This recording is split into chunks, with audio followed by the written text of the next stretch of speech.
আরে কি হয়েছে গো তোমার?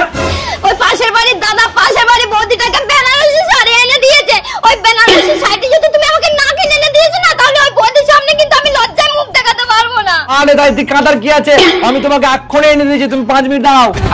কই গো, এই দেখো তোমার জন্য বেনারসি শাড়ি নিয়ে আইছি। কি ব্যাপার গো, তাও তুমি কথা বলছো না, আবার কি হইলো? ওই পাশের বাড়ির দাদা পাশের বাড়ির বৌদিকে সোনার চেন কিনে এনে দিয়েছে। ওই সোনার চেন যদি তুমি আমাকে না কিনে এনে দিয়েছো না, ওই বৌদির সামনে কিন্তু আমি আবারও লজ্জায় মুখ দেখাতে পারবো না।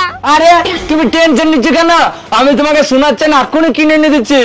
কই গো, এই দেখো তোমার জন্য সোনার চেন এনেছি। কি হইলো গো, কথা বলছো না কেন, কি হয়েছে? ওই পাশের বাড়ির দাদা পাশের বাড়ির বৌদিকে স্কুটি কিনে দিয়েছে। ওই স্কুটি যদি তুমি আমাকে না কিনে এনে দিয়েছো না, তাহলে ওই বৌদির সামনে কিন্তু আবার আমি লজ্জায় মুখ দেখাতে পারবো না। আরে তা তুমি টেনশন নিচ্ছ কেন, আমি এক্ষুনি তোমাকে স্কুটি কিনে এনে দিচ্ছি। কই গো, এ নাও স্কুটির চাবি।